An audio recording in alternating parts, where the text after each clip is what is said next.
Bismillahirrahmanirrahim. Assalamualaikum warahmatullahi wabarakatuh. Waalaikumsalam warahmatullahi wabarakatuh. Alhamdulillahirabbil alamin wa bihi nasta'inu ala umuri dunya waddin. Wassalatu wassalamu ala sayyidina Muhammadin wa ala alihi wa sahbihi ajma'in. Amma ba'd. Yang terhormat Bapak Kepala Sekolah SMK 1 Ciamas dan yang mewakilinya, yang terhormat para dewan guru, keluarga besar SMK 1 Ciamas. Alhamdulillah, puji dan syukur marilah kita panjatkan kehadirat Allah Subhanahu wa taala, yang mana sampai saat ini kita masih diberikan limpahan nikmatnya, yaitu nikmat iman dan nikmat Islam serta nikmat-nikmat lainnya, salah satunya yaitu nikmat sehat walafiat, yang mana kita masih bisa melangkahkan kaki dari rumah ke sekolah, masih bisa mengayunkan tangan dari rumah ke sekolah dalam rangka beribadah, karena mengajar juga bagian dari beribadah kepada Allah Subhanahu wa taala. Alhamdulillah, saya ucapkan terima kasih kepada Bapak Ibu undangan, yang mana saat ini kita dari guru penggerak dari guru penggerak angkatan ke-10 akan mempresentasikan pendidikan guru penggeraknya, pengalamannya di lingkungan sekolah, yang mana tujuan dari pendidikan guru penggerak ini untuk menghasilkan guru-guru yang kompeten di bidangnya dan membawa dampak positif bagi lingkungan sekolahnya, yang mana ini sangat bermanfaat dan berguna untuk warga sekolah, khususnya di SMK 1 Ciamas ini. Alhamdulillah, pada kesempatan ini sebelum kita menyaksikan para bintang atau bintang SMK 1 Ciamas, guru penggerak angkatan 10 yang akan menampilkan budaya positifnya, yang akan mempresentasikan budaya positifnya, marilah kita simak sambutan dari pihak sekolah. Karena Bapak Kepala Sekolah masih di jalan, maka akan diwakili oleh Bapak Hajarul Harham. Untuk waktu dan tempat, maka dipersilakan.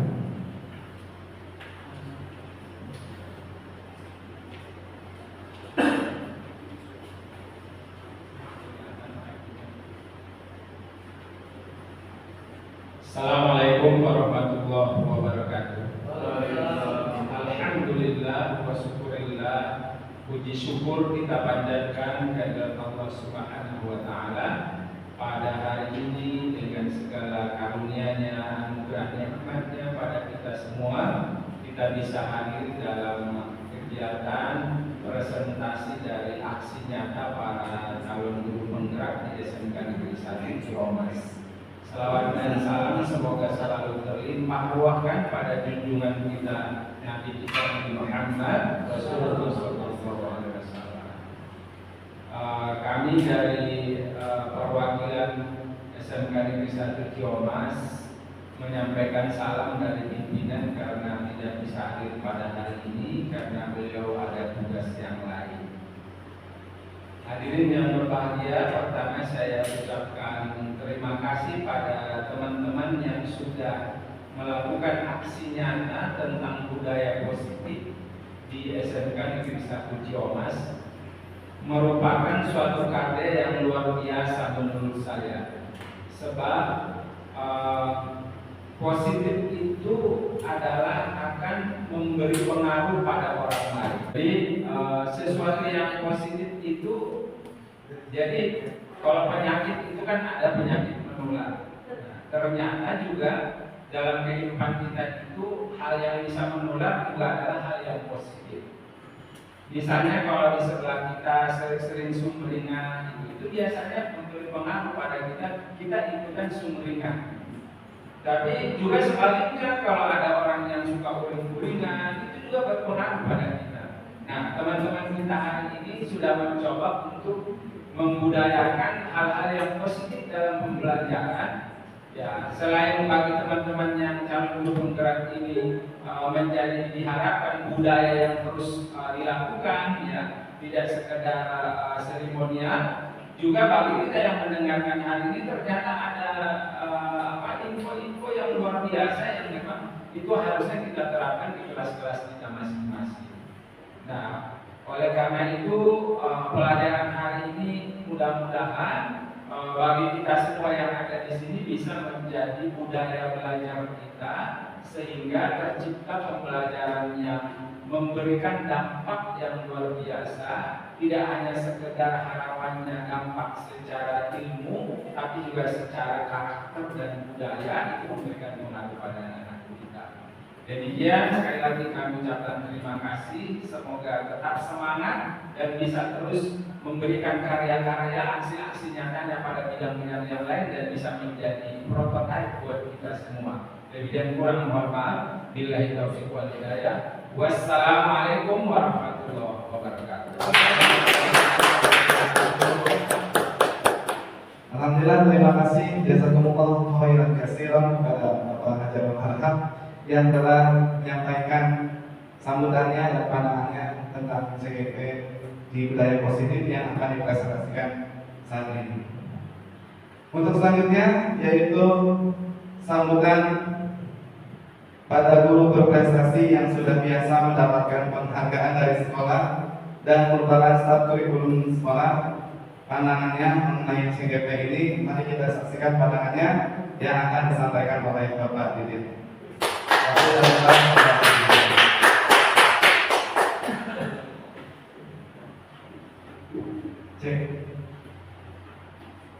Bismillahirrahmanirrahim. Assalamualaikum warahmatullahi wabarakatuh. Alhamdulillah alamin.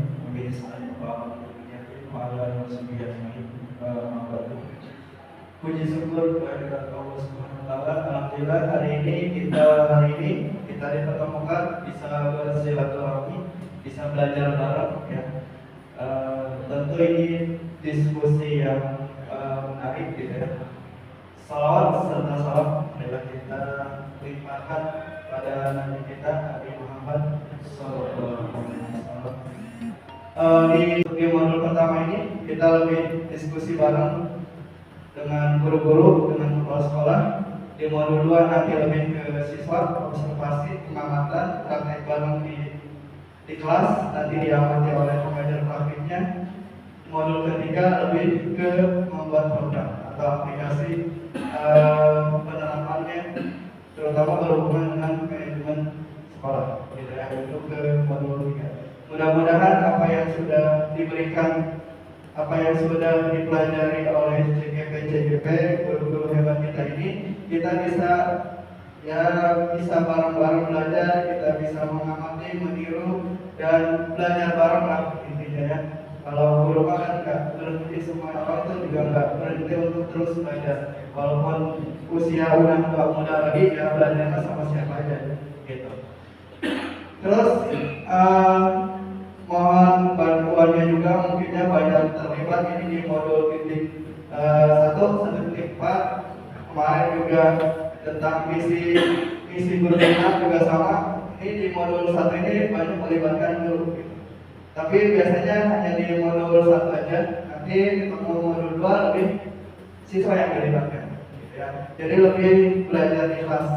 Nanti mungkin kita bisa belajar sama CGP-nya bagaimana sih di kelas. Gitu kan biasanya kalau ada pengawas, kalau dulu mewakili kelas itu agak takut gitu ya, observasi ke kelas.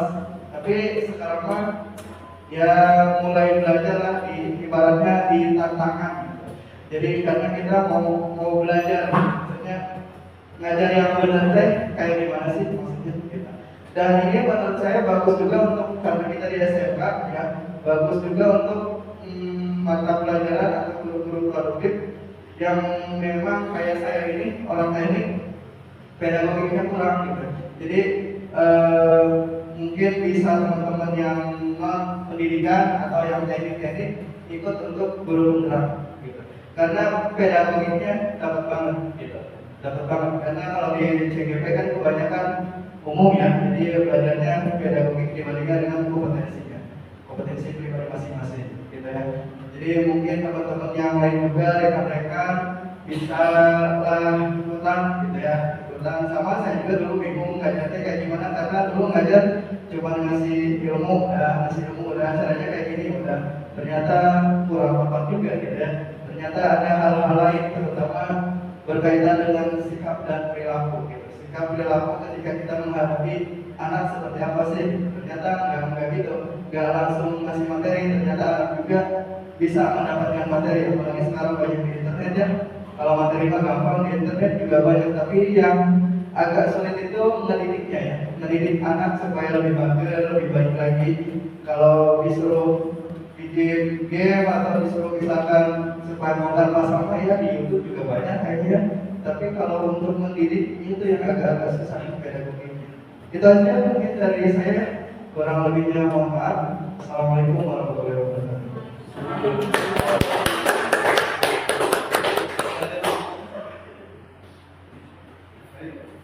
Terima kasih kepada Bapak Didin, yang mana beliau adalah pengajar praktik angkatan 9 ya. Jazakumullah khairan katsiran telah menyampaikan pandangannya dan apresiasinya kepada calon guru penggerak. Baik, terima kasih. Untuk selanjutnya, mari kita simak salah satu bintang SMK 1 Ciamas CGP Angkatan 10, Ibu Rini Pratiwi Sutihatini, untuk menyampaikan budaya positif di SMK 1 Ciamas. Waktu dan tempat dipersilakan. Assalamualaikum warahmatullahi wabarakatuh. Waalaikumsalam warahmatullahi wabarakatuh. Sebelumnya terima kasih untuk rekan-rekan semua yang telah hadir di sini untuk mendengarkan diseminasi menyebarkan pemahaman dan penerapan pengalaman budaya positif. Puji dan syukur kita panjatkan kehadirat Allah Subhanahu wa taala yang telah memberikan rahmat dan karunia-Nya sehingga kita dapat hadir di sini dalam keadaan sehat walafiat. Sebelumnya perkenalkan, nama saya Rini Pratiwi Sugihartini, CGP Angkatan ke-10 Kabupaten Bogor. Dalam penerapan pengalaman budaya positif kan di sini kita mengenal ada kata budaya positif. Budaya itu sendiri adalah kebiasaan manusia. Kebiasaan manusia dan positif itu sendiri adalah tegas, tentu, pasti. Berarti sesuatu hal yang bersifat yang baik. Jadi di mana di sini kita akan menerapkan di SMK Negeri, di SMK Negeri 1 Ciamas, menerapkan kebiasaan-kebiasaan yang positif, kebiasaan yang baik.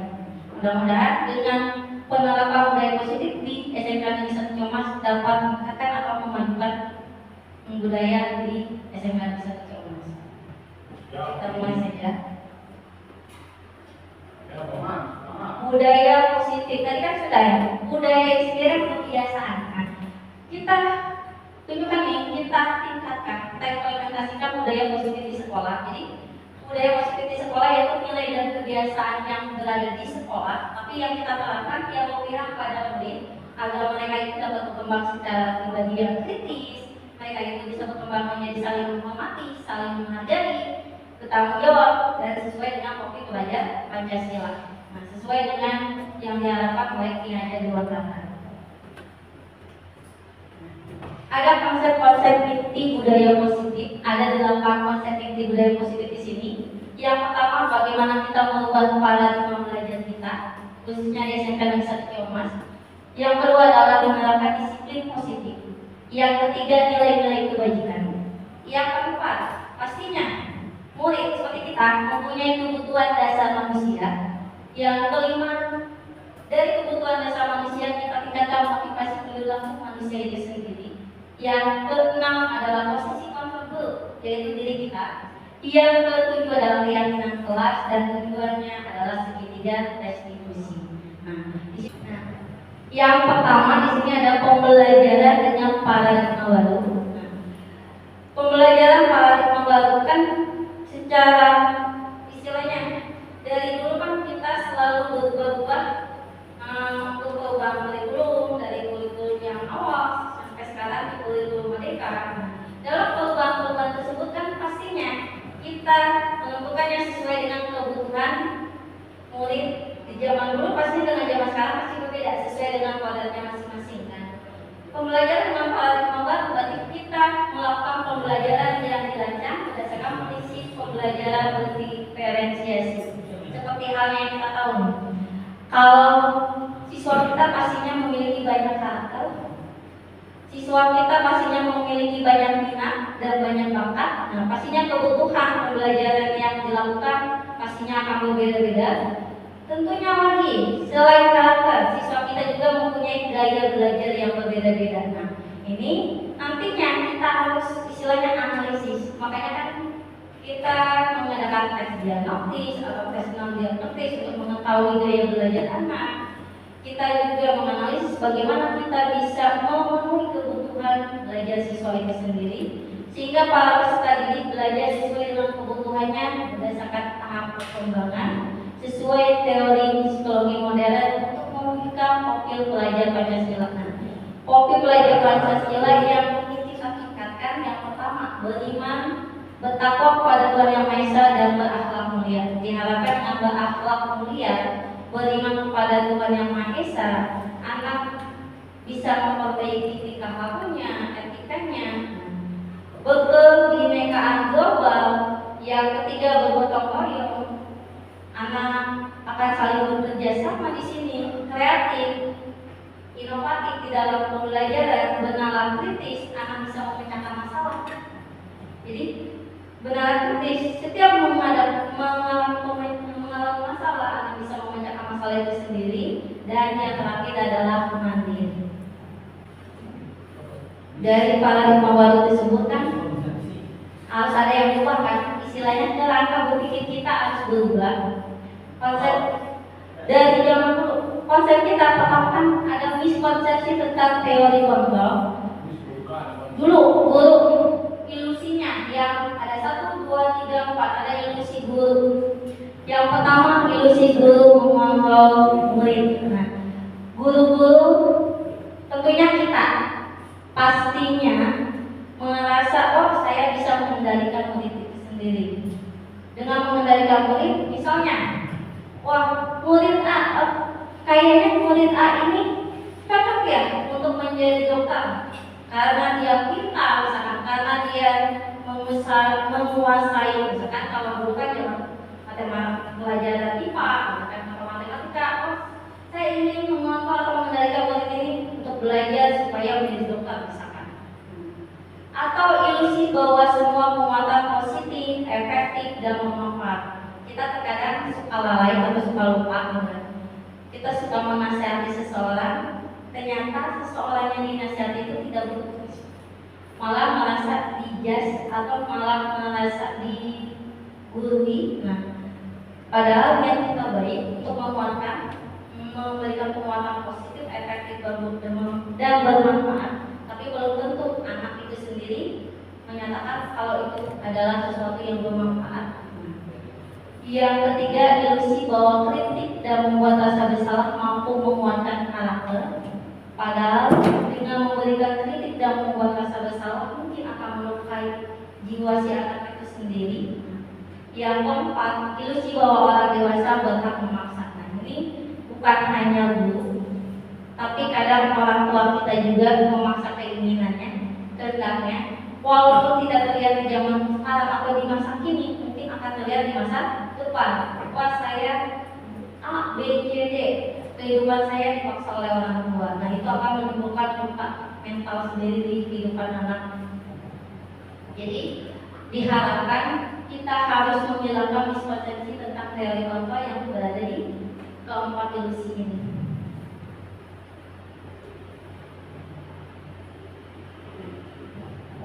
Caranya mengubah paradigma stimulus respon ke pendekatan teori kontrol. Nah, stimulus itu rasa, sedangkan respon itu adalah apa istilahnya tindakan dari seseorang yang dirangsang. Nah, sedangkan teori kontrol berarti kan kita mengendalikan sebenarnya. Nah, stimulus respon dengan teori kontrol itu berbeda. Stimulus respon misalkan realitas atau kebutuhan kita sama. Jadi paradigma stimulus respon realitas atau kebutuhan kita sama. Misalnya kita merasa guru dan anak mempunyai kebutuhan yang sama. Misalnya kita memberikan materi misalkan dalam pembelajaran saya pelajaran bahasa Indonesia. materi tentang surat lamaran pekerjaan. Kebutuhannya kita berikan pembelajaran apa materi surat lamaran pekerjaan begini karena pastinya anak akan melamar pekerjaan sesuai dengan jurusan yang misalkan kata-katanya harus begini. Sedangkan kebutuhan industri kan pasti berbeda. Realitas kebutuhannya di dalam teori kalau kebutuhan kita berbeda zaman sekarang dalam menulis surat lamaran pekerjaan dengan zaman dulu pastinya akan berbeda. Yang kedua, semua orang melihat yang sama, sedangkan otak kita kan pastinya berbeda-beda kan. Walaupun kembar, pemikirannya sama apa beda? Beda. Walaupun kembar, pemikirannya pasti berbeda. Jadi kita tidak boleh membuat anggapan semua orang melihat hal yang sama, tapi kita harus membuat setiap orang memiliki gambaran yang berbeda karena pastinya setiap orang pasti berbeda-beda dalam berpikir. Yang ketiga, kita mencoba mengubah orang agar berpandangan sama dengan kita, sama seperti yang tadi. Padahal kita semua pasti mempunyai pemikiran yang berbeda-beda. Seharusnya menggunakan teori kontrol, kita berusaha memahami pandangan orang lain tentang dunia. Istilahnya, jangan hanya kita ini paham loh, tapi kita juga harus bisa memahami orang lain. Yang kelima, orang lain bisa memantau saya. Sedangkan di teori kontrol hanya Anda yang bisa memantau diri sendiri, karena masa depan itu yang memantau siapa? Diri kita sendiri. Yang keenam, pemaksaan ada pada saat kita gagal. Sekarang kan gini, kita menasehati, kita memberikan pemahaman, ternyata gagal. Ujukan kita, nah kita melakukan pemaksaan, ternyata itu tidak benar. Justru akan menyakiti, melukai anak itu sendiri. Yang harus kita lakukan, kita harus melakukan kolaborasi dan konsensus menciptakan pilihan-pilihan baru. Anak lebih suka bila diberikan pilihan-pilihan baru. Yang terakhir, jangan pernah kita berpikir menang kalah. Wah, anak itu misalkan kita merasa kita yang paling benar, guru yang paling benar, anak yang salah. Tapi kita harus mencari solusi. Kita harus berpikir, istilahnya memastikan apa sih tujuan anak itu melakukan kesalahan. Pastinya kan kita harus berpikir menang dan menang antara si anak memahami tentang tujuannya dan kita juga tahu tentang tujuannya. Jadi tidak ada yang menang, tidak ada yang kalah.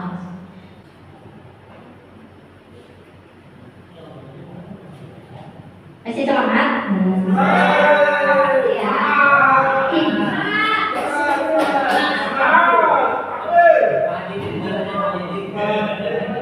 Kan di sini ya, apa sih disiplin positif? Itu penting. Ya itu penting. Apa itu disiplin positif? Kalian disiplin itu sendiri kan kita belajar. Berarti kan kita belajar untuk bertanggung jawab, kita belajar untuk mengendalikan diri sendiri, kita belajar untuk melakukan hal-hal yang berdasarkan nilai-nilai yang diyakininya. Hal-hal yang kita lakukan pastinya tidak merugikan diri orang lain, gitu kan? Kalau merugikan diri orang lain dan merugikan diri sendiri, berarti disiplin yang kita lakukan adalah disiplin yang negatif. Tapi kalau kita melakukan hal-hal yang kita yakini, nilai-nilai yang kita yakini, kita bertanggung jawab terhadap diri sendiri, dan itu baik untuk diri kita, kita melakukan disiplin yang positif. Jadi disiplin itu mengacu pada disiplin diri sendiri. Disiplin positif merupakan salah satu cara penerapan disiplin. Nah, di sini kan tujuannya untuk menumbuhkan kesadaran. Kesadaran siapa yang ditumbuhkan? Kesadaran anak untuk melakukan sesuatu tanpa sogokan. Jadi kita itu kalau ingin mendisiplinkan anak jangan pernah memberikan sogokan. Karena gini, sekali kita memberikan sogokan, saya nggak mau, misalkan pos pembelajaran saya, pembelajaran begini, saya mau masuk pembelajaran begini tanpa telat. Karena kalau kata begini, kalau tidak pernah terlambat selama 1 semester pasti akan diberikan nilai 100 misalkan.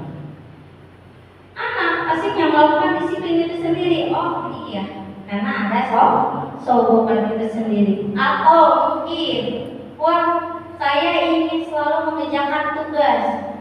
Karena kalau katanya kalau selalu mengerjakan tugas nilainya bagus. Itu juga termasuk ke dalam sogokan. Itu sogokan yang ringan. Tapi sogokan ini mungkin dapat menciptakan apa ya? Anak itu disiplinnya menjadi negatif karena keinginannya bukan berdasarkan dari diri sendiri, tapi dari sogokan itu sendiri. Atau ancaman. Kadang-kadang ini kita mengancam, kamu kalau tidak mengerjakan tugas, berarti nilai rapor kamu adalah 0. Kadang-kadang kita mengancam itu kan? Atau kamu kalau tidak pernah masuk kelas, berarti kamu tidak naik kelas. Anak kalau diancam seperti itu, pastinya iya sih benar. Mereka pastinya akan tetap masuk ke sekolah. Mereka pastinya akan tetap belajar, tetap mengerjakan tugas. Tapi ini tidak menimbulkan kesadaran dalam diri siswa itu sendiri. Nanti diulang lagi dari semester selanjutnya, pastinya diulang lagi di semester selanjutnya karena ancamannya udah beres. Dia sudah naik kelas atau dia sudah mendapatkan nilai yang bagus maupun hukuman.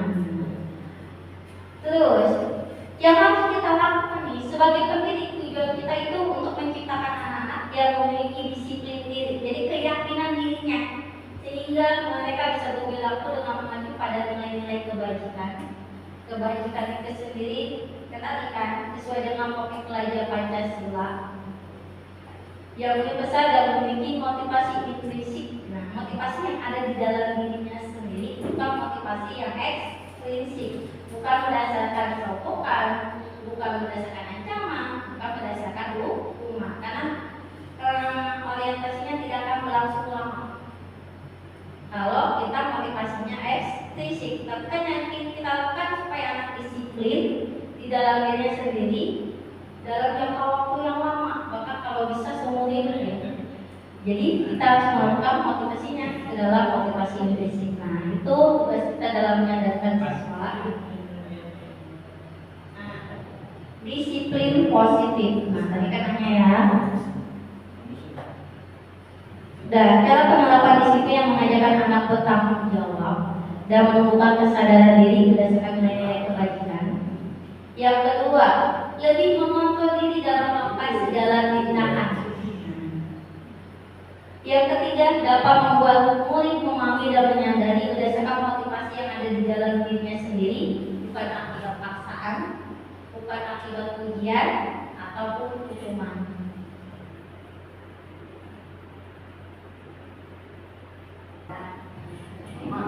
Tadi kan disiplin diri, disiplin positif untuk apa? Untuk supaya anak-anak memiliki nilai-nilai kebajikan. Nilai-nilai kebajikan itu sifatnya universal, tidak terlepas dari suku bangsa, suku bahasa, tidak terlepas dari agama, tidak terlepas dari bahasa, maupun misalnya kalangan atas ataupun kalangan bawah, misalkan latar belakangnya. Pastinya nilai-nilai kebajikan itu adalah sama.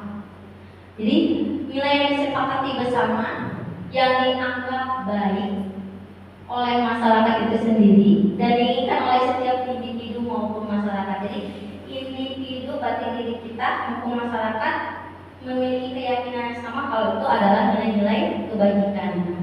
Nilai-nilai kebajikan berdasarkan nilai kebajikan institusi atau organisasi. Kalau di dalam pendidikan kita, di pendidikan nasional, kita pastinya ingin siswa kita sendiri atau murid kita sendiri memiliki profil belajar Pancasila. Itu kan tujuan kita, supaya anak memiliki attitude yang baik. Pertama, anak bisa beriman dan bertakwa pada Tuhan yang Maha Esa dan berakhlak mulia. Yang kedua, pastinya kita berkeinginan supaya anak itu saling menghargai dan menghormati antar suku bangsa, suku bahasa, yaitu dengan berkebinekaan globalnya. Yang ketiga, anak selalu membantu orang lain, kerjasama, kolaborasi dengan profil yaitu gotong royong. Yang keempat, mandiri. Anak bisa, istilahnya bisa berdiri sendiri, bisa survive, bisa berjuang, ya, tanpa bergantung pada orang lain. Kan kalau zaman sekarang kita sering melihat anak-anak yang terlalu bergantung pada orang tuanya. Ini kita ingin menciptakan murid atau anak-anak kita istilahnya supaya mandiri, yang kelima kreatif atau inovatif, supaya anak bisa berinovasi, kreatif dan benar kritis. Bagaimana anak bisa memecahkan masalah di dalam kehidupannya. Institusi yang kedua yaitu Nominalities Program atau PYP atau PYP ya. Toleransi, rasa hormat, integritas, mandiri, menghargai, antusias, empati, pengetahuan, kreativitas, kerjasama, percaya diri, dan komitmen. Nah, kalau kita lihat nih,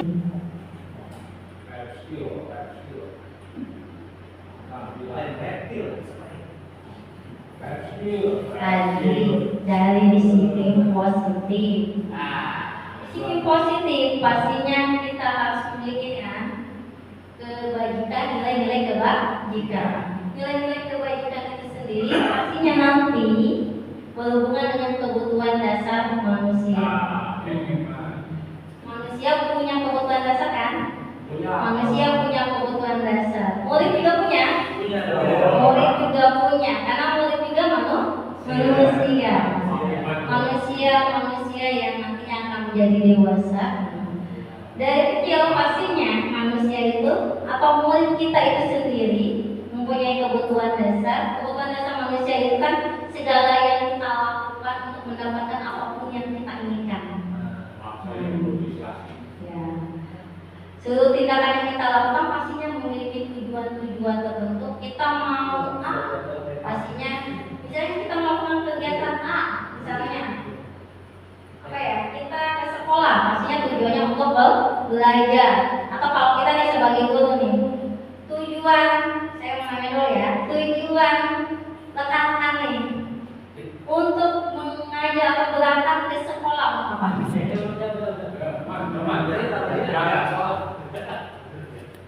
Untuk bekerja. Bekerja untuk apa? Bekerja untuk mencari nafkah. Mencari nafkah berarti kan ada kebutuhan dasar itu sendiri. Ya, buat bayar rumah. Bayar cicilan. Kasih makan istri, makan bini. Ya, kasih makan bini. Nah, itu kan pastinya sama kan dengan murid kan. Cuman agak berbeda kalau murid belum punya istri. Kayak makan orang tua. Intinya semua usaha yang terbaik kita lakukan untuk memenuhi kebutuhan dasar kita dan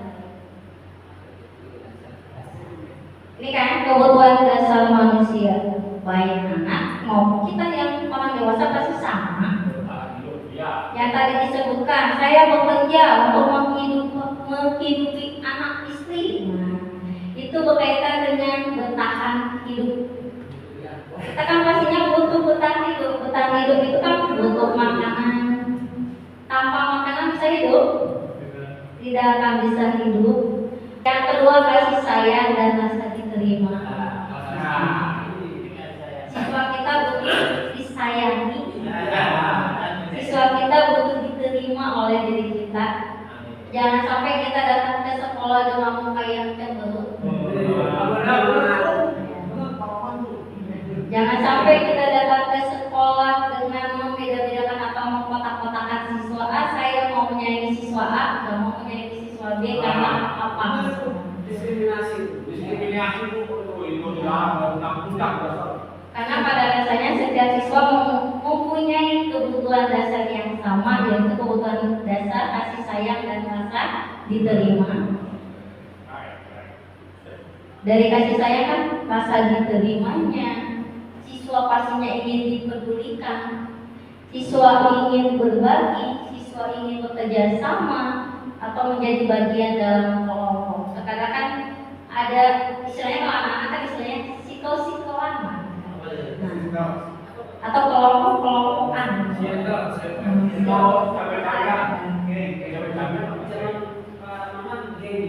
Iya, kalau zaman Pak Maman geng, nah, geng-gengan. Siswa di sekolah pasti butuh ingin menjadi bagian di dalam sini. Yang ketiga ada yang namanya penguasaan. Anak punya harga diri. Nah, orang dewasa punya harga diri, anak pun punya harga diri. Harga diri, keinginan untuk dianggap. Tidak hanya manusia dewasa yang ingin dianggap, tapi anak-anak juga ingin dianggap. Ya. Anak ingin dianggap bisa memimpin, anak ingin berprestasi, anak ingin diakui, dan anak ingin didengar. Jadi sebisa mungkin sebagai seorang guru nih, jika anak ingin berbicara kepada kita, dengarkan. Biar apa? Biar mereka merasa dianggap, biar mereka merasa diakui oleh gurunya.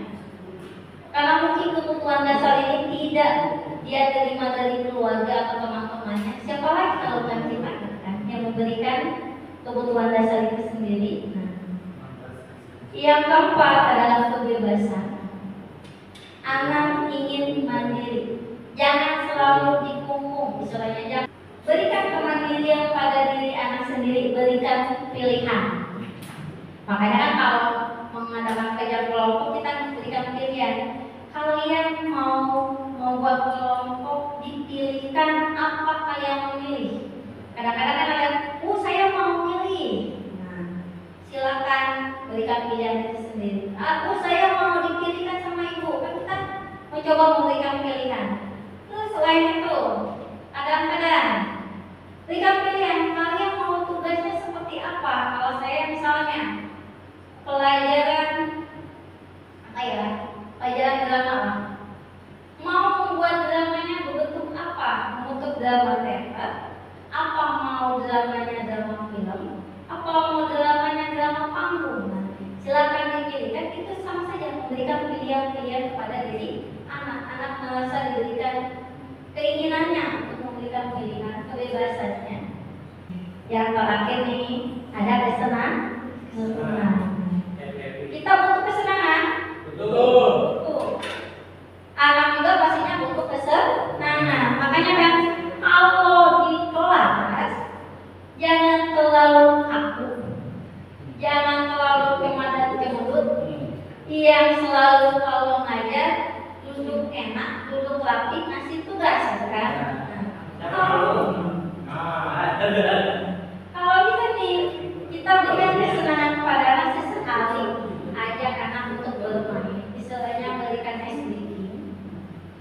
Sesekali kita mengajar dengan anak sambil humor, atau timbulkan antusiasme dari diri siswa itu sendiri. Sesekali kita ajak siswa itu tertawa. Biar kebutuhan dasar anak untuk bersenang-senang terpenuhi juga. Jadi anak tidak bosan di dalam pembelajaran kita. Dari kebutuhan dasar manusia. Nah, ini ada pertanyaan, 3 pertanyaan yang silakan kita jawab bersama-sama. Pertanyaannya gini. 1. Bimo, seorang anak TKB. Anak TK kan kebutuhan dasar.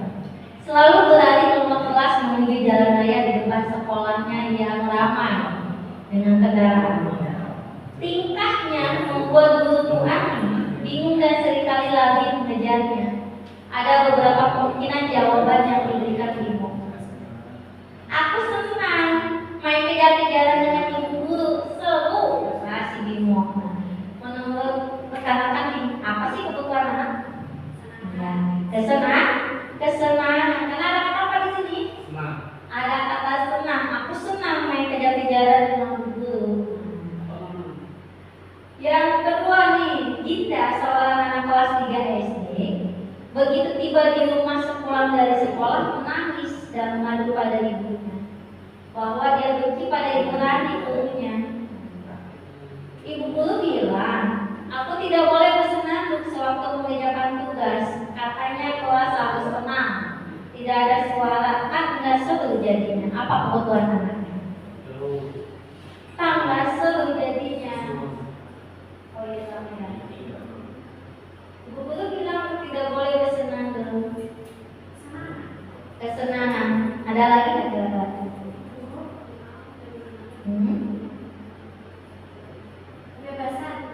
Iya, bisa dua-duanya ya, bisa kesenangan, bisa kebebasan. Bebas, kan anak-anak pengen bebas untuk bersenang itu waktu mengerjakan tugas, anak-anak juga butuh kesenangan.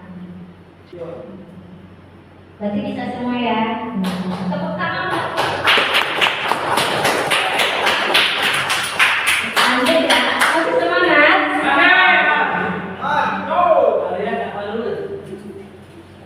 Tadi kebutuhan dasar manusia pastinya memunculkan motivasi kan, motivasi perilaku manusia ini sendiri. Motivasi perilaku manusia terbagi menjadi dua. Ada yang namanya motivasi ekstrinsik dan ada yang namanya motivasi intrinsik. Ekstrinsik ada di mana? Ada di luar. Kalau intrinsik ada di dalam. Kita lihat nih, motivasi perilaku manusia yang pertama untuk menghindari ketidaknyamanan hukuman. Untuk menghindari ketidaknyamanan hukuman menimbulkan ketidaknyamanan enggak? Gak nyaman kan kalau kita dihukum. Misalnya pas piket, saya pernah piket memberikan hukuman nih, yang telat harus lari atau push up, kan diberitahu dulu nggak sama anak kalau telat itu harus lari? Tidak diberitahukan terlebih dahulu kan. Untuk kita memberikan hukuman kepada si anak, itu menimbulkan ketidaknyamanan untuk anak kita sendiri. Yang tadinya semangat untuk belajar, anak jadi tidak semangat belajar karena capek. Akhirnya, besok saya tidak mau terlambat sekolah lagi karena capek disuruh lari. Akhirnya itu menimbulkan motivasi ekstrinsik apa intrinsik? Ekstrinsik, karena dia tidak mau dihukum. Yang kedua, untuk mendapatkan imbalan atau penghargaan dari orang lain. Misalnya, tadi udah ada perbenaannya, saya mau belajar pelajaran bahasa Indonesia mau dapat nilai 100 di ulangan. Kata Budi ini, kalau dapat nilai 100 dapat hadiah. Jujur, sebelum saya menjadi JKP, saya terkadang memberikan imbalan atau penghargaan kepada siswa. Jika nilai ulangannya 100, pastinya akan saya berikan penghargaan atau imbalan. Ternyata hal ini menimbulkan masalah tersendiri. Anak jadi malas belajar jika tidak diberikan hadiah. Jadi saya menganalisis, ketika saya memberikan kata-kata kalau nilai 100 dapat hadiah, anak belajar, tiba-tiba bulan selanjutnya saya tidak mengatakan untuk dapat hadiah. Kalau dapatnya 100, anak akhirnya tidak mau belajar. Jadi itu akan menimbulkan masalah tersendiri. Jadi istilahnya motivasinya anak adalah yang harus kita lakukan ini untuk menjadi orang yang mereka inginkan, untuk menjadi orang yang menghargai dirinya sendiri dengan nilai-nilai yang diyakini. Sebisa mungkin anak disiplin, anak mau belajar, atau anak misalkan mau untuk berkarya tapi dari nilai-nilai yang mereka yakini. Karena dengan motivasi intrinsik pastinya akan menimbulkan istilahnya penghargaannya, keinginan di dalam dirinya akan sepanjang masa. Nah ini motivasi perilaku manusia, dorongan yang timbul pada diri seseorang secara sadar atau tidak sadar. Jadi secara sadar atau tidak sadar mereka melakukan suatu tindakan dengan mempunyai tujuan-tujuan tertentu. Yang pertama, menghindari ketidaknyamanan dan hukuman. Murid melakukan disiplin karena dia takut dihukum. Gak memungkiri, bukan hanya murid sih sebenarnya, kita juga nih kalau terlambat misalnya, takut nggak untuk kena hukuman? Sebagai seorang guru nih, dulu nih pernah terlambat nggak? Sering. Takut nggak kena hukuman? Pastinya takut kan. Kalau dulu hukumannya lebih tinggi kan kalau dibandingkan dengan anak zaman sekarang. Wah, mereka rata-rata berangkat lebih pagi, tidak mau terlambat karena takut harus ada hukumannya. Ya. Yang kedua, mendapatkan imbalan atau penghargaan dari orang lain. Murid mau melakukan disiplin diri karena ia ingin dihargai, karena ia ingin mendapatkan penghargaan. Ini merupakan motivasi ekstrinsik juga. Yang ketiga, yang kita lakukan sebenarnya kan juga teknik.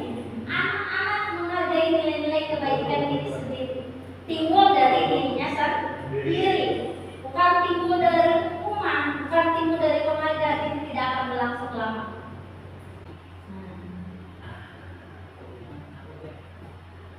Sebagai seorang guru nih, mau punya murid dengan identitas gagal, atau mau punya murid dengan identitas yang sukses? Pastinya ya sukses. Tidak mungkin semua guru pasti ingin anak-anak muridnya sukses. Gak mungkin kan ingin anak-anaknya gagal. Untuk mewujudkan siswa yang mempunyai identitas yang sukses, kita hindari identitas yang gagal. Kita hindari yaitu yang pertama hukuman dan memberikan penghargaan. Karena yang hukuman yang pertama menyakitkan, akan menimbulkan luka hati di dalam diri siswa itu sendiri.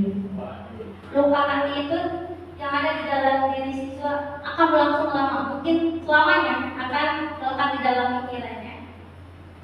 Yang kedua, hukuman akan menyebabkan tidak nyaman. Murid menjadi takut terhadap kita. Murid jadi tidak akan terbuka kepada kita. Memaksa, murid jadi menyembunyikan masalahnya.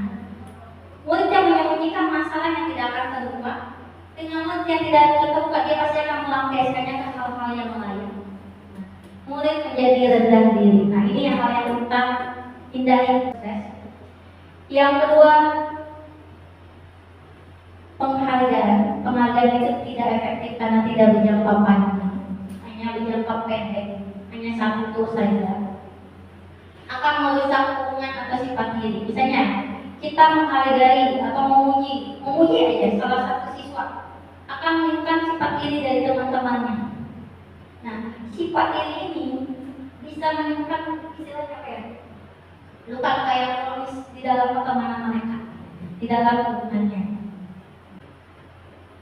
Ini kalau mau siswanya sukses, identitas yang sukses,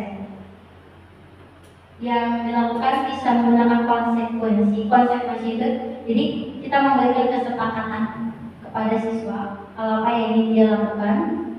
Kalau dia melanggar, berarti apa yang harus kita lakukan. Konsekuensi ini sebenarnya bagus, tapi penguatannya hanya jangka pendek, tidak akan berlangsung lama. Yang kita lakukan yaitu melakukan restitusi. Nah, restitusi itu sendiri murid kita menjawab perilakunya. Jadi kita ingatkan kalau murid melakukan kesalahan. Fokus pada pemecahan masalah jangka panjang. Jadi kita ajak murid untuk bernalar kritis. Apa sih kesalahannya? Masalah mereka apa yang harus dipecahkan? Murid memahami dirinya dan orang lain. Tadi ya, yang paling bagus kan restitusi kalau murid kita mau jadi sukses. Ya. Jadi restitusi itu sendiri proses menciptakan kondisi bagi murid untuk memperbaiki kesalahan mereka. Jadi kita berikan kesempatan kepada murid untuk memperbaiki kesalahannya, sehingga mereka bisa kembali pada kelompok mereka atau istilahnya hubungan mereka dengan karakter-karakter yang lebih kuat. Kelompok mereka adalah kelompok di antara murid. Misalkan di dunia remaja. Nah, ciri-ciri restitusi bukan menutup kesalahan, tapi anak itu diajak untuk merenungi, untuk belajar dari kesalahannya. Yang kedua, memperbaiki hubungan.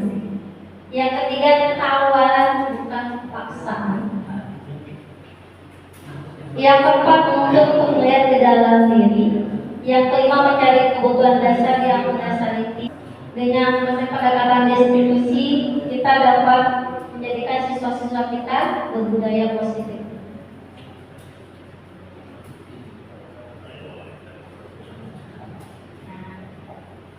Kita bedakan ya. Masih semangat? Pagi.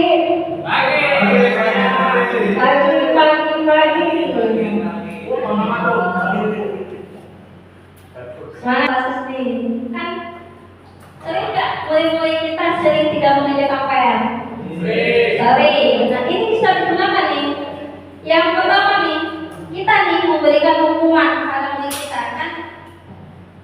Dulu kalau diibaratkan sering tidak mengerjakan PR, kalau saya analogikan dengan pengalaman hidup saya sendiri gitu kan, guru menghukum siswa tersebut kalau berdiri 10 menit. Nah, ngerjain PR sekali, mending kalau di sini 10 menit. Kadang-kadang suka disuruh melakukan bendera berapa jam, suka 1 jam, 2 jam gitu kan.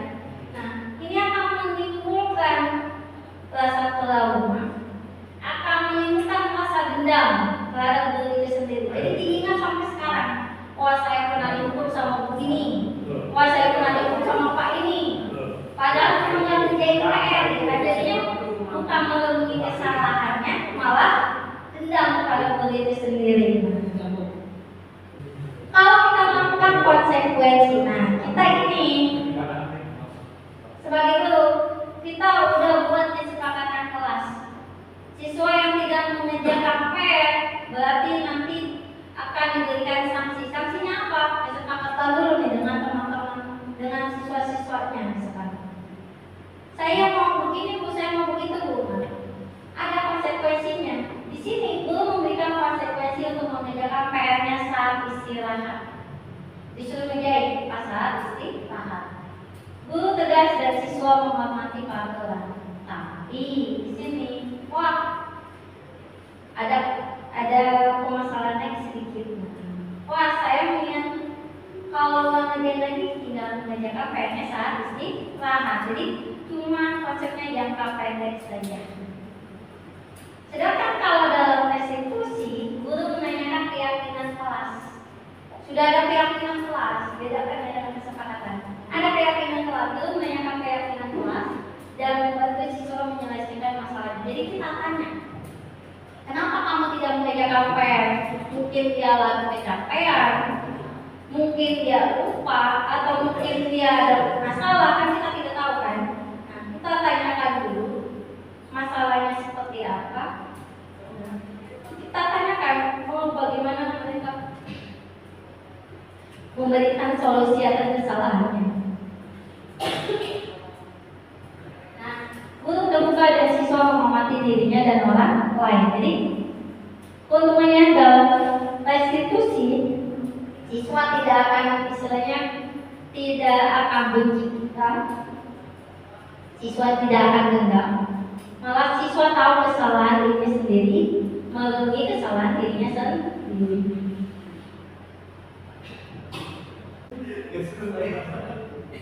Ada restitusi. Nah, restitusi itu sendiri bagaimana? Posisi kontrol guru. Maaf saya cadangkan. Posisi kontrol guru ada 5 macam.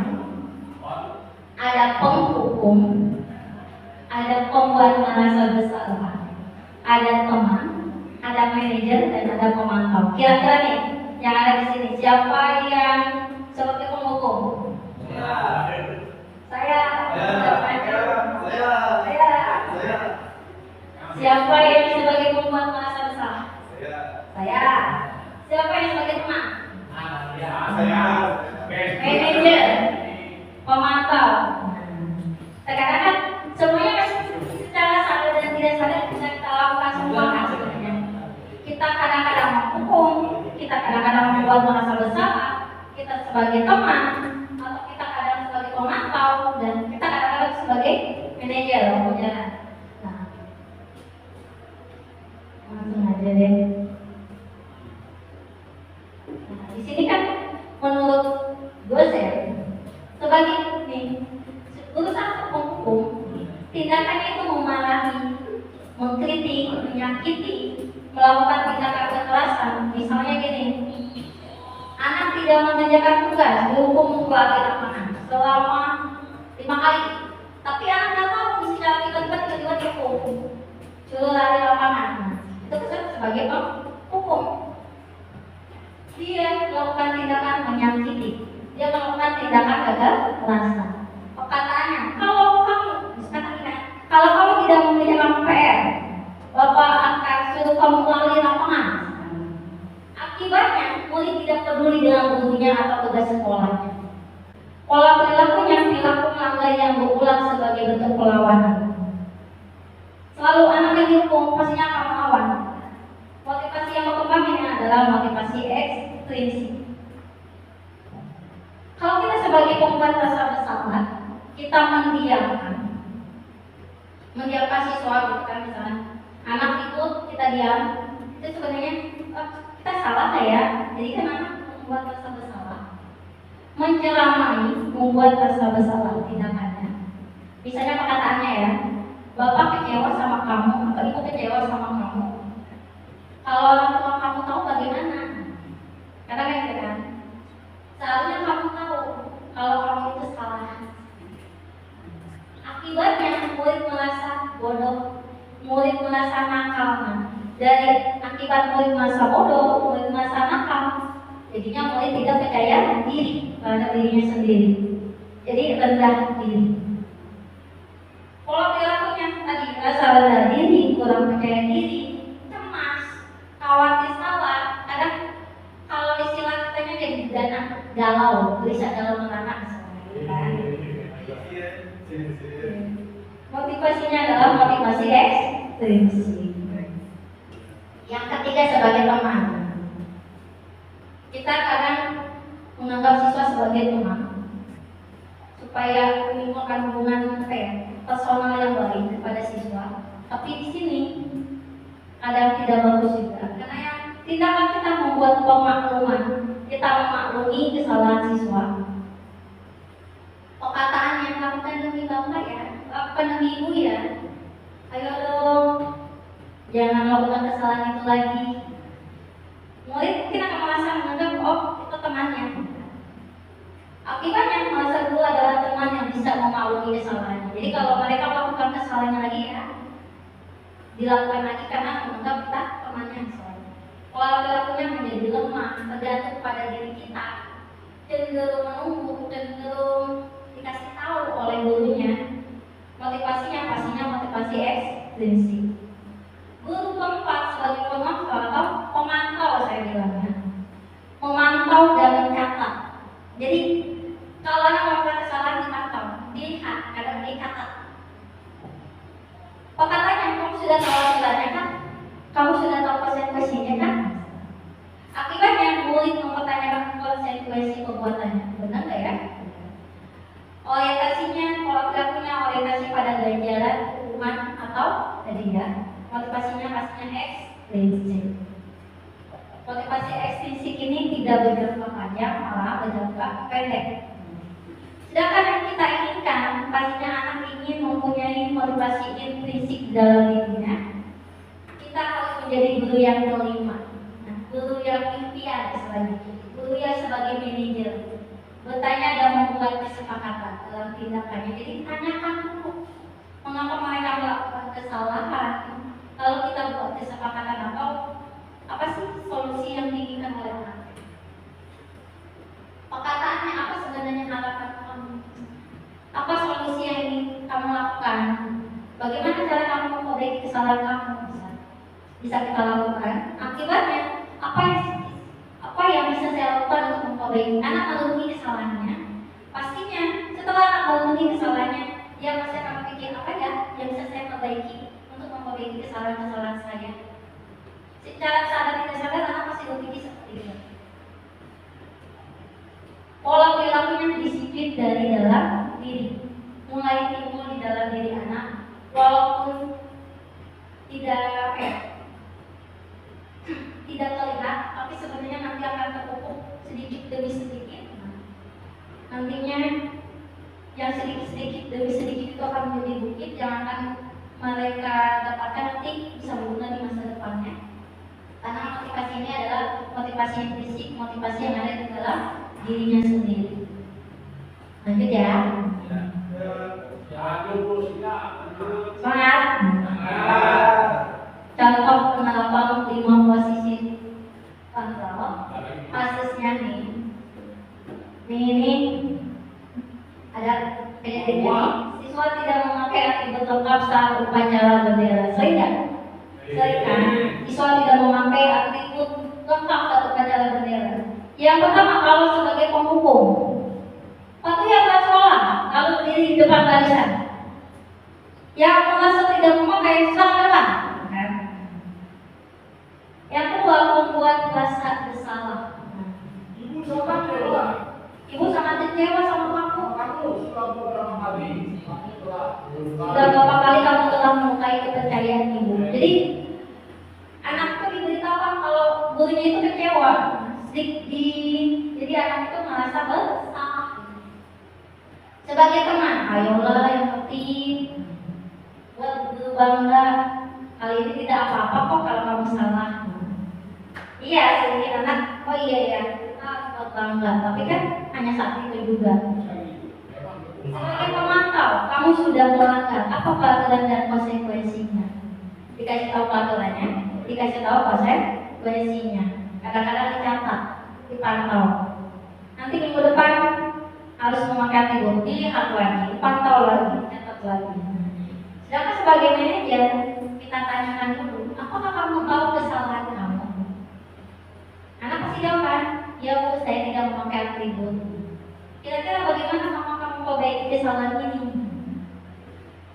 Kita berikan kesempatan anak untuk memperbaiki kesalahannya seperti apa, biar anak bisa melalui kesalahannya. Kadang-kadang kita nggak tahu anak tidak memakai atribut karena alasannya apa. Jadi kita tanyakan dulu, kita beritahu, tanyakan kesalahannya apa, dan bagaimana solusi memperbaiki kesalahannya.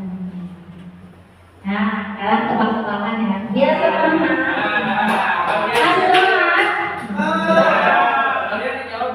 Ya. Sekarang coba kita tebak posisi kontrol dari kalimat berikut. Maaf Cakil. Posisi apakah aku? Ibu kecewa sama kamu. Jika orang kamu tahu, bagaimana nanti perasaannya? Kita kasih lagi lagi. Buat rasa bersalah karena mulutnya kecewa.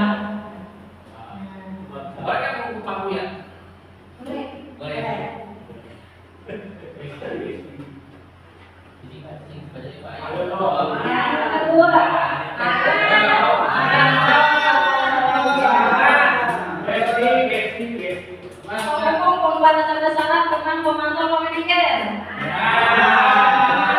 Karena dianggap ayo dong lebih ibu. Ya, silakan. Sebagai teman, jangan lagi. Apa kamu tahu kesalahan kamu? Kira-kira kesalahan manajer.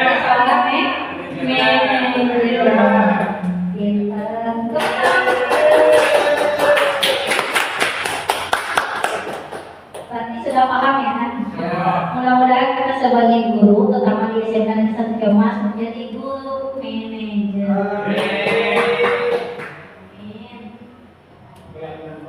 Keyakinan kelas. Tadi kan kita ingin mengontrol diri siswa sebagai seorang manajer. Bagaimana kita menimbulkan budaya positif kepada siswa? Untuk menimbulkan budaya positif kepada siswa, kita pastinya harus membuat keyakinan kelas, keyakinan kelas atau keyakinan sekolah. Kenapa sih? Kenapa harus keyakinan kelas? Kenapa tidak peraturan kelas? Kenapa? Ada yang bisa jawab?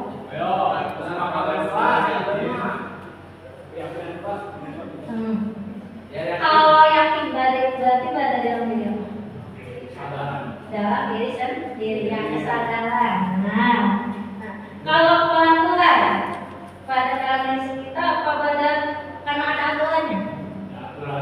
Karena ada aturan. Kalau kita yakini segala sesuatu, pastinya kita akan tergerak, pastinya kita akan semangat, tergerak semangat untuk menjalankan keyakinan kita. Daripada kita hanya mengikuti kata-kata, daripada hanya kita mengikuti peraturan yang tertulis tanpa mengikuti makna. Kan ada istilah ini. Peraturan dibuat untuk dilanggar. Banyak kata-kata yang seperti itu. Nah, kalau banyak siswa kita atau murid kita melakukan atau memaknai kata-kata seperti itu, sebanyak apapun peraturan yang kita tulis, pastinya tidak akan dipatuhi karena ada istilah seperti itu. Tapi kalau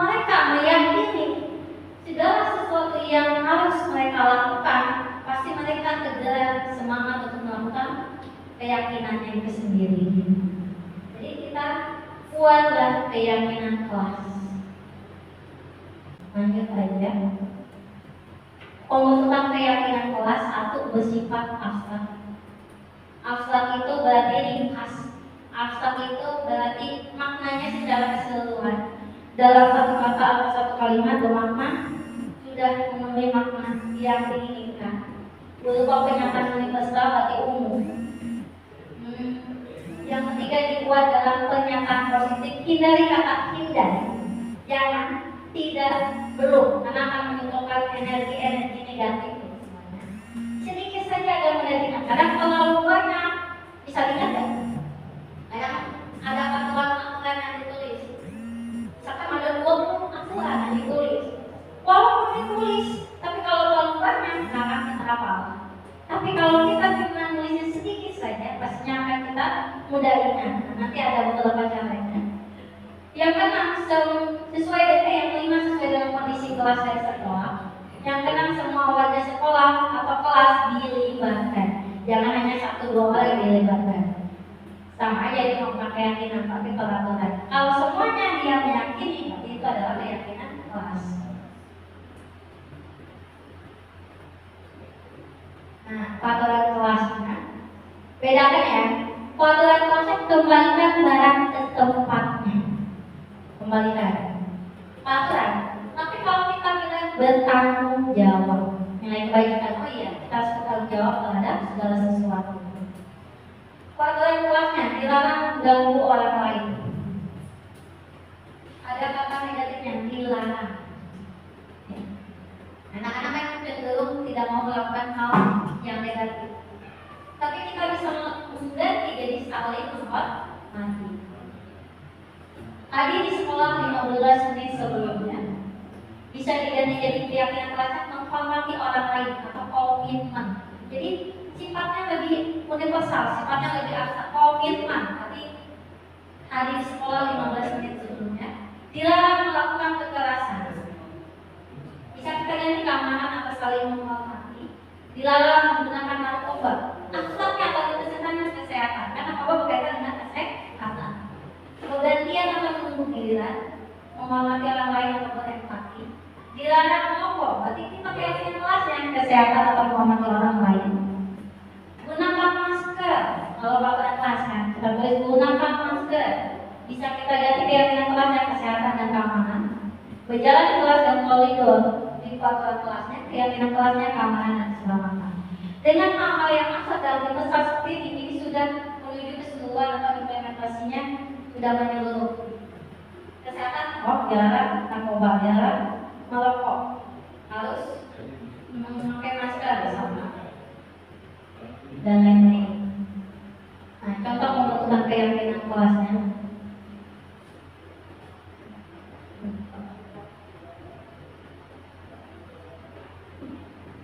Ini ada contoh keyakinan kelas yang sudah saya lakukan.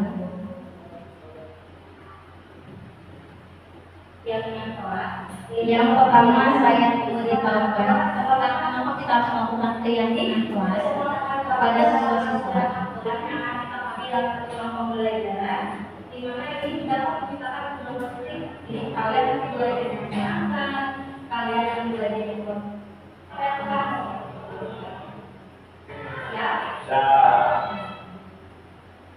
Yang kedua saya membagikan sticky note kepada siswa. Sticky note di sini anak menuliskan keyakinan kelas yang nantinya akan disepakati. Atau kesepakatan kelas yang akan kalian jadikan keyakinan kelas.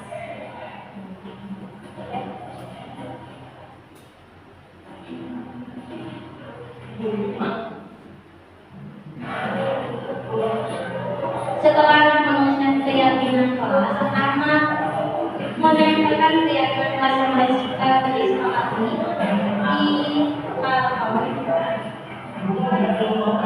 anak diberikan kesempatan dengan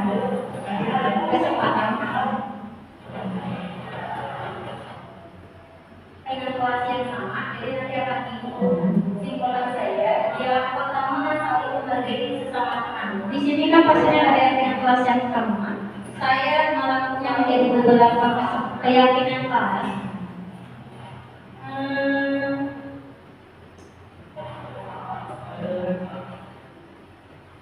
Kali harus nyapa, salam sama. Yang kedua, setelah itu saya menyebutkan keyakinan kelas yang akan disepakati oleh siswa.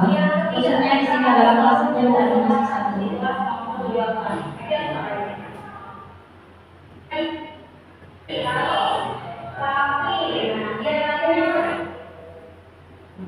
Setelah itu, anak membuat istilahnya menulis untuk menandatangani keyakinan kelas yang telah disepakati oleh kelas.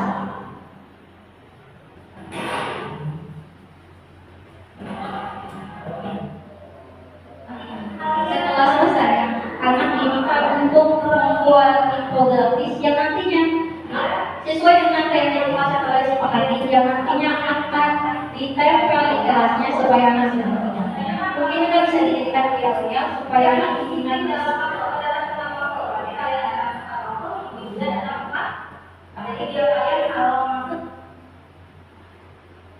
Ini contoh penerapan keyakinan kelas.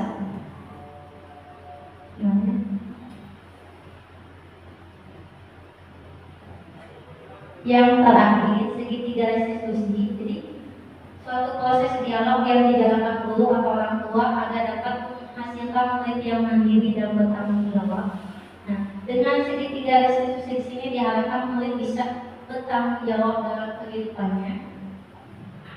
Ada 3. Jadi pertama kita menstabilkan identitasnya dulu, kita tanyakan dulu apa yang dilakukannya. Yang kedua, validasi tindakan yang salah. Yang ketiga, baru kita menanyakan keyakinan. Kan tadi di dalam keyakinan kelas kita sudah membuat keyakinan kelas.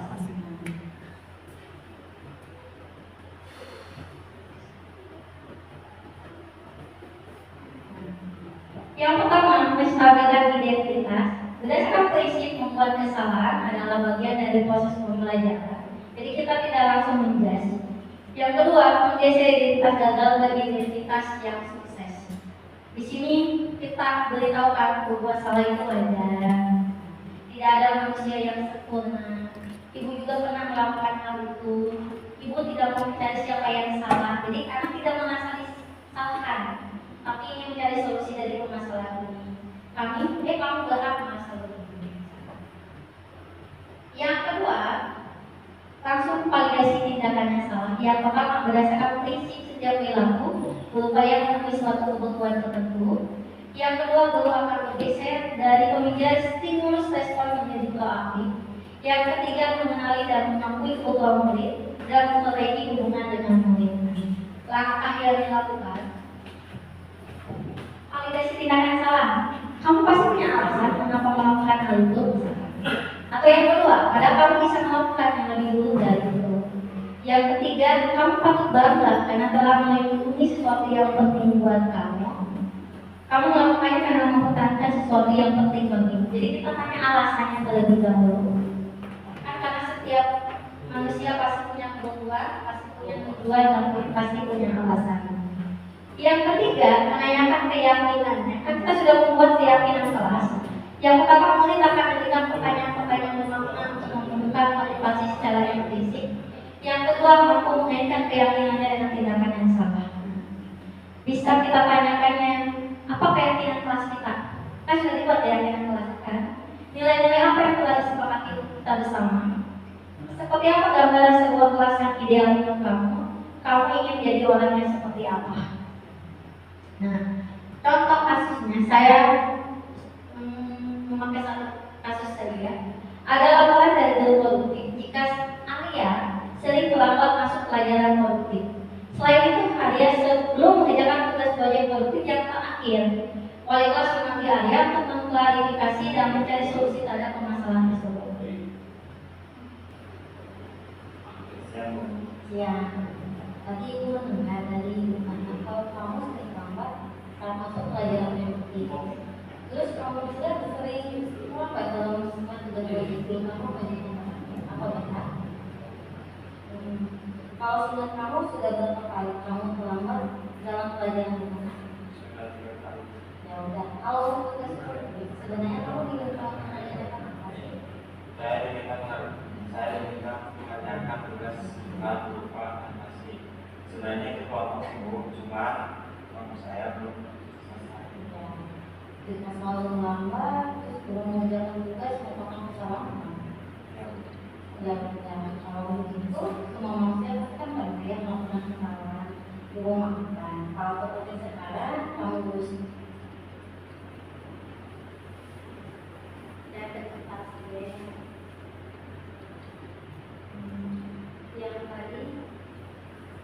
yang pertama, validasi tindakan yang salah.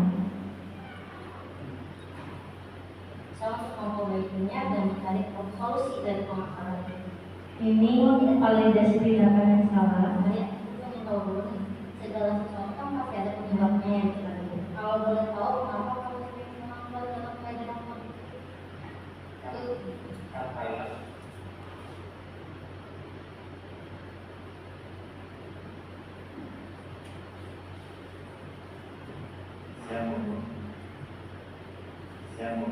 Ya, tadi ibu mendengar dari mana kok?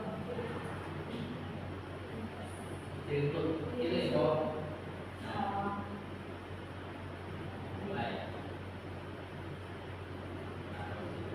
Siap. Bakalan efektif ya. Kita akan siap untuk menerima pelajaran, kita akan siap menerima ilmu. Di saat ini kita menanyakan keyakinan siswa itu sendiri. Bakalan efektif ya. Kita akan siap untuk menerima pelajaran, kita akan siap menerima ilmu dan mengerjakan tugas dengan tepat waktu dan bisa menemukan tugas banyak belum selesai dikerjakan. Ya mungkin karena saya terlambat. Ya. Di sini anak diminta untuk mencari solusi akan melakukan kesalahan. Akan memperbaiki kesalahannya seperti apa?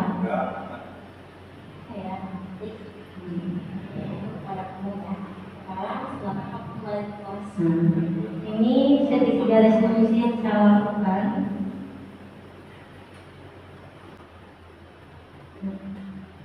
Dan ini tanggapan dari anak sendiri. Assalamualaikum warahmatullahi wabarakatuh. Perkenalkan nama saya Hari Abdullah dari semester 52. Saya ingin berterima kasih kepada Bu Rini karena telah mengajak saya berdiskusi untuk menemukan solusi terkait pelanggaran yang saya lakukan sehingga saya sadar bahwa saya harus disiplin dan mematuhi peraturan sekolah. Terima kasih. Wassalamualaikum warahmatullahi wabarakatuh. Ada yang mengucapkan terima kasih, saya pun mengucapkan terima kasih. Apakah ada pertanyaan? Yang mau bertanya? Ya, silakan kalau mau bertanya. Oke. Assalamualaikum warahmatullahi wabarakatuh. Mohon maaf Ibu. Sebelum saya tanya, mungkin saya apresiasi dulu ya. Terima kasih kepada Bu Rini yang telah menyampaikan materinya yang sangat luar biasa sekali, yang mana ini sangat menggugah dan membawa dampak positif ya bagi lingkungan di sekolah SMP 1 Ciamis ini.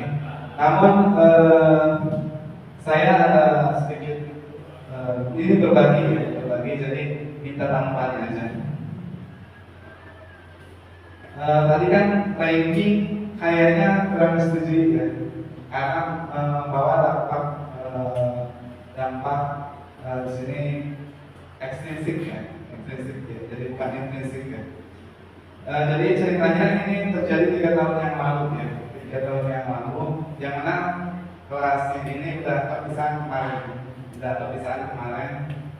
Jadi ceritanya ya sekarang siswanya sudah lulus, saya sering menerapkan sistem ranking ya, dan ketika menerapkan sistem ranking ada manfaatnya gitu. Yang juara kelas minta sertifikat ranking dan mendapatkan beasiswa.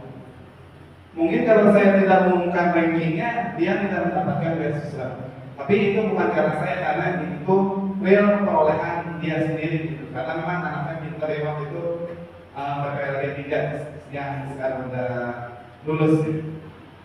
Saya hanya ingin menanyakan yang pertama, apa pandangan ibu dari kisah yang terjadi tadi? Pandangannya seperti apa?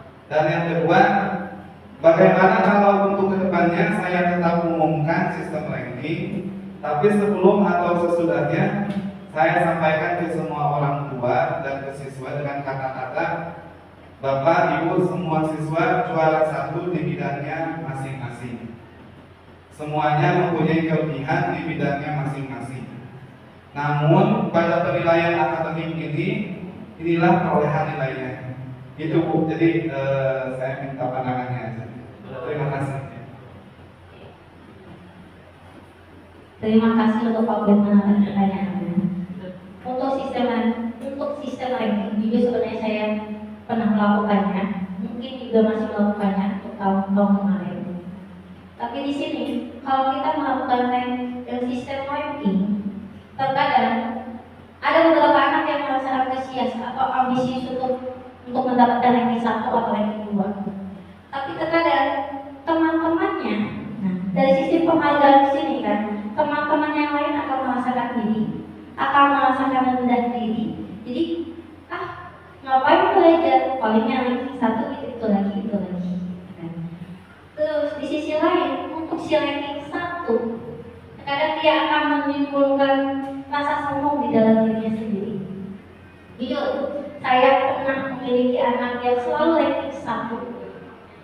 Setelah dia lulus dari sekolah, karena dia merasa si pintar, karena merasa dia si pandai, karena dia merasa si cerdas, kan?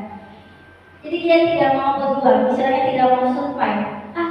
Ngapain saya belajar? Ngapain saya mencari ilmu yang baru? Karena saya sudah pintar. Justru dengan menerapkan sistem ranking, yang pertama akan menimbulkan rasa iri dari teman-temannya, yang kedua akan menimbulkan rasa sombong di dalam diri si anak itu sendiri. Jadi keinginannya untuk berusaha untuk lebih maju lagi akan lebih tahan karena sistem ranking itu sendiri. Kalau menurut pendapat saya. Terus bagaimana yang kedua? Pandangan saya kalau misalkan mengatakan kalau semua anak adalah ranking 1 hanya dalam bidang akademik, yang ranking 1 adalah sini. Itu tergantung dari penerimaan siswa itu sendiri. Tapi menurut saya, kalau dalam pandangan saya, kalau bisa jangan. Kalau ingin memberitahukan ya secara ketika siswa, oh yang ranking 1 sini, jadi dia bisa mendapatkan beasiswa ini. Lebih baik tidak diumumkan di dalam kelas. Jadi kita bisa memberitahukannya pas mereka lagi bisa pas lagi pembagian rapor, supaya tidak menimbulkan itu lagi rasa iri, rasa jumawa istilahnya di dalam diri anak itu sendiri. Itu sih menurut pandangan saya. Bisa diumumkan saja atas pembagian rapor saat ketemu orang tuanya. Jadi anak-anak yang lain tidak perlu tahu misalnya. Kalau menurut saya itu saja. Ada yang mau ditanyakan lagi? Cukup ya. Walaupun tidak ada yang ditanyakan lagi, terima kasih atas kehadirannya. Terima kasih atas kerjasama dari teman-teman semua. Assalamualaikum warahmatullahi wabarakatuh.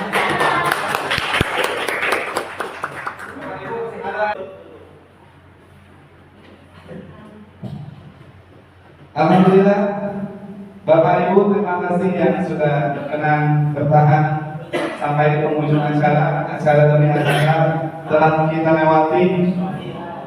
Alhamdulillah, konsumsi sudah datang menandakan acara sudah selesai. Sekali lagi, saya ucapkan terima kasih kepada Bapak Ibu yang berkenan hadir. Kita apresiasi CGP Angkatan 10 ini yang telah memaparkan materinya dengan begitu luar biasa dan tentunya akan membawa dampak positif, energi positif di lingkungan SMK 1 Ciamas ini. Baik, saya dari sini undur diri. Mohon maaf dari segala kekurangan. Wabillahi taufiq wal hidayah. Wassalamualaikum warahmatullahi wabarakatuh.